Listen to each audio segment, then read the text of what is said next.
Bismillahirrahmanirrahim. Assalamualaikum warahmatullahi taala wabarakatuh. Hai semuanya, apa kabar teman-teman? Semoga teman-teman semuanya hari ini diberikan keadaan sehat walafiat dan selalu berada dalam lindungan Allah Subhanahu wa taala. Amin amin ya Allah. Nah, dan teman-teman, seperti yang berada dalam judulnya ya, hari ini aku mau sedikit sharing beberapa kegiatan produktif aku sebagai ibu rumah tangga yang sebagian besarnya banyak menghabiskan waktunya di rumah saja. Dan dari kegiatan yang aku share ini dimulai dari sore hari ya teman-teman. Jadi maaf banget kalau memang pencahayaannya itu kurang bagus ya. Karena tadi pagi itu aku nggak sempet tag videonya karena lumayan sibuk ya teman-teman. Jadi nggak sempet tag videonya pada pagi hari. Dan alhasil aku tag videonya sore hari gitu. Dan karena bocil belum bangun juga, jadi kesempatan aku nih tag videonya. Jadi maaf ya teman-teman kalau pencahayaannya itu kurang memungkinkan seperti itu. Nah, dan kegiatan yang pertama ini aku mau beberes tipis-tipis aja ya, karena yang terkadang suka ada aja ya yang naro di mana-mana sembarangan, tapi tak apa lah ya, karena masih bisa dikerjakan seperti itu. Dan yang kedua aku membuat stok sambal nih teman-teman untuk makan baceman sambal seperti itu. Jadi kalau mau makan itu tinggal nyendok-nyendok aja gitu sambalnya, tidak usah repot-repot harus ngulek, harus ngeblender sambal gitu ya. Jadi lebih praktis ya teman-teman, walaupun repot di awal mungkin, tapi lebih memudahkan kita nantinya. Jadi berhubung anak belum bangun dari tidurnya, kita mulai eksekusi beres-beres tipis-tipis aja ya untuk membuat banceman sambal seperti itu. Nah, karena kalau mau makan tanpa adanya rasa pedas gitu kayaknya ada yang kurang nggak sih teman-teman? Teman-teman di rumah sama nggak sih seperti aku? Tapi dalam catatan ya teman-teman, sesuaikan dengan teman-teman standarnya, standar pedasnya atur aja supaya tidak terlalu pedas. Kalau aku sih nggak terlalu pedas banget ya sambalnya, karena aku terlalu banyak makan pedas juga nggak baik ya teman-teman. Jadi jangan terlalu ditiru ya, jangan ditiru ya teman-teman. Ya intinya pokoknya teman-teman ambil hal-hal baik-baiknya saja, oke? Nah, dan aku juga tadi sudah buat soto ayam gitu teman-teman untuk makan pagi dan sore, dan ini tetap nggak sempat ya tag videonya, jadi aku record pas sudah matangnya saja ya teman-teman. Karena ini sudah sore hari, sayurnya aku hangatkan saja, khawatirnya cepat basi ya kalau tidak dihangatkan. Dan biar nggak cepet bosan, seperti biasa ya kita cerita-cerita sambil sharing ya teman-teman.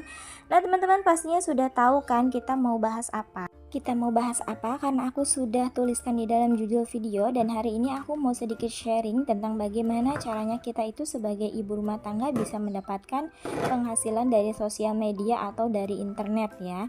Dan yang pertanyaan itu sering banget ya menjadi problem bagi orang-orang, dan terlebih lagi bagi IRT seperti aku ini.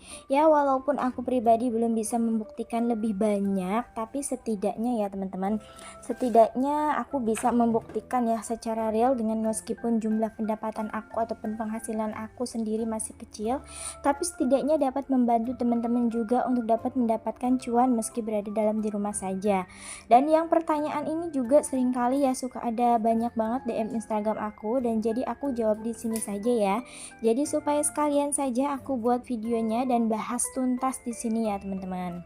Jadi nanti kalau ada yang tanya lagi nih, aku tidak perlu jelaskan satu-satu persatu ya teman-teman. Jadi teman-teman tinggal lihat video ini saja ya teman-teman. Nah, dan sekarang kita langsung saja ke pembahasan ya teman-teman. Jadi sebenarnya mendapatkan cuan dari sosmed ataupun internet itu sebenarnya caranya ada banyak banget ya teman-teman. Tapi di video kali ini aku mau bahas dan sharing beberapa poin yang umum saja ya teman-teman. Oh iya, sebelumnya aku disclaimer ya teman-teman, di sini tuh kita mendapatkan cuan dari internet itu sikapnya ataupun sifatnya tidak bisa instan ya teman-teman, dan memang kita benar-benar harus melewati semua proses demi proses teman-teman. Tapi mungkin saja juga ada beberapa kasus yang spesial yang mungkin dia bisa baru mulai dan langsung dapat penghasilan di bulan itu juga. Tapi sebagian besar orang-orang itu normalnya memang harus melalui proses yang cukup panjang terlebih dahulu ya teman-teman. Seperti itu, harus usaha dulu, harus kerja keras dulu, tapi jangan lupa ya dibarengin dengan doa juga tentunya. Dan untuk sampai sejauh ini pun mendapatkan penghasilan ya seperti itu. Nah, sosial media yang bisa kita gunakan sebagai media untuk mendapatkan cuan gitu ya. Untuk dapat menghasilkan cuan juga itu banyak banget ya teman-teman. Misal contoh kecilnya ya, yaitu platform YouTube, dari Shopee, Instagram, Facebook, dan banyak aplikasi lainnya ya. Dan ada pertama yang harus kita lakukan tentunya adalah membuat akun ya teman-teman di masing-masing sosial media teman-teman atau di sosmed yang kita inginkan. Misalkan kita ingin fokus di dalam satu sosmed aja, misalnya di YouTube gitu ya, tidak apa-apa juga sih seperti itu. Nah, setelah kita sudah membuat akun, dan selanjutnya yang harus kita lakukan adalah membuat konten teman-teman. Dan dalam membuat konten ini ada beberapa hal yang sangat kita perhatikan, dan poin pertama dan sekaligus yang paling terpenting adalah itu harus bisa konsisten. Kalau bisa kita itu membuatkan jadwal ya, cara khusus kapan sekiranya kita mau posting gitu teman-teman.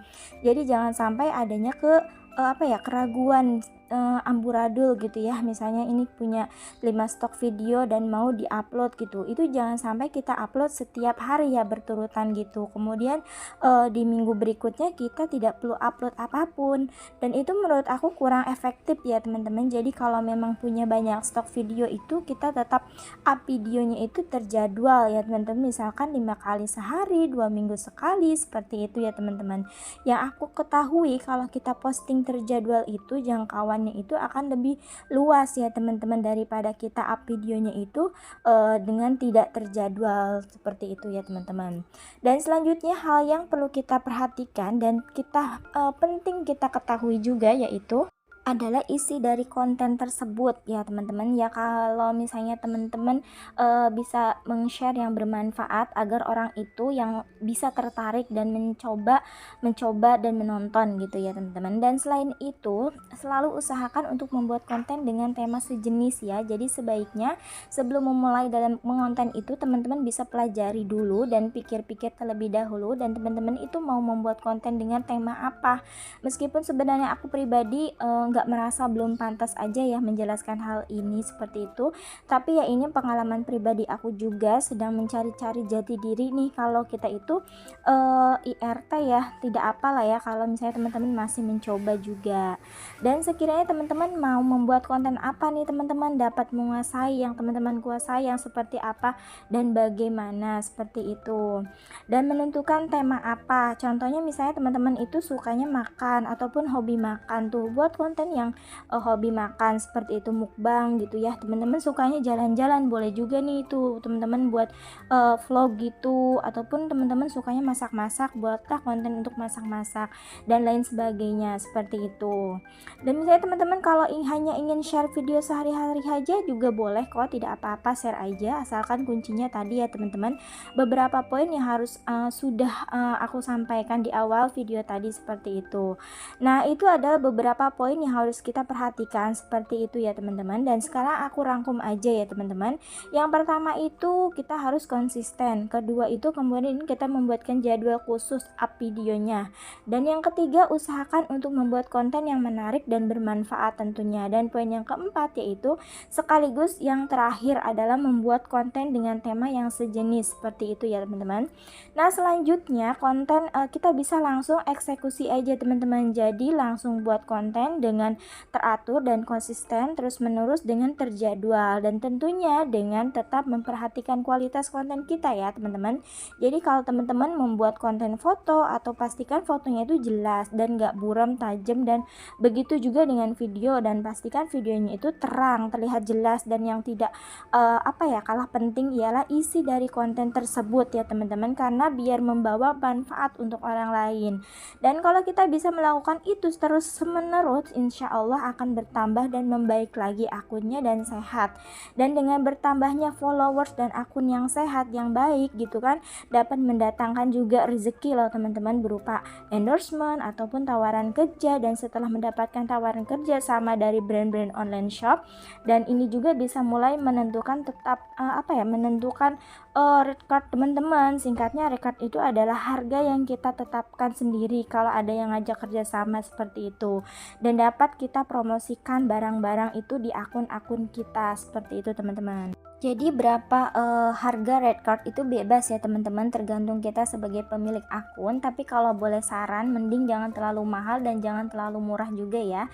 Tapi memang masalah red card ini memang membingungkan ya teman-teman, karena memang sama sekali tidak ada patokannya. Jadi kalau teman-teman bingung boleh banget tanya-tanya ke yang berpengalaman ya, menurut kalian itu influencer yang masih ataupun yang mau membagi pengalamannya seperti itu. Dan kalau memang kita telaten dan konten kita itu bagus, pasti akan ada banyak ya tawaran kerja sama yang datang ya. Meskipun aku pun pribadi belum banyak, belum ada sih, tapi barang yang kita review seperti itu. Dan untuk uang wajib banget nih yang patut kita syukuri ya teman-teman, kita mulai dari hal yang sederhana dan hal yang paling terkecil teman-teman. Dan penghasilan dari sana itu cukup ya teman-teman untuk dapat memperbaiki perekonomian keluarga kita tentunya, dan membantu sedikit banyaknya membantu ya teman-teman. Dan sebagian besar influencer itu yang dapat mendapatkan penghasilan itu juga paling banyak dari endorsement ataupun kerjasama gitu teman-teman. Jadi ini tuh semacam gaji pokok yang yang digantikan setiap bulannya seperti itu. Nah kalau kita ngonten di IG ataupun di platform lain ya, sebagai penghasilan yang kita dapat mungkin hanya dalam kerjasama brand-brand aja. Tapi kalau kita ngontennya di YouTube itu beda cerita ya teman-teman. Kalau di YouTube itu ada yang namanya partner YouTube, dan ketika kita sudah menjadi partner YouTube kita bisa gajian setiap bulannya asalkan kita memenuhi beberapa syarat, yaitu monetisasi. Meskipun aku pribadi belum monetisasi ya teman-teman, kalaupun aku sudah monetisasi itu juga mendapatkan penghasilan dari situ ya teman-teman, seberapa banyak video yang kita buat dan seberapa banyak orang yang nonton dan viewsnya gitu teman-teman. Jadi memang kalau di dunia perkontenan ini tuh penghasilannya sesuai sama dengan kerja keras kita gitu teman-teman. Jadi intinya harus buat konten yang menarik supaya ditonton dan bermanfaat bagi orang lain. Jadi selanjutnya adalah join Sofia Affiliate dan sebagainya, dan yang intinya tugas kita itu sebagai marketing and influencer gitu teman-teman. Jadi kita membantu atau e-commerce tersebut untuk meningkatkan penjualan mereka. Jadi kalau ada orang yang beli dari link kita sebesar itu, kita akan mendapatkan komisi dari e-commerce-nya seperti itu. Dan kalau ini dapat kita tekuni, penghasilannya insya Allah dapat lebih baik gitu ya teman-teman. Nah teman-teman, segitu dulu ya sharingnya dari aku, semoga video ini bermanfaat dan aku ucapkan terima kasih. Wassalamualaikum.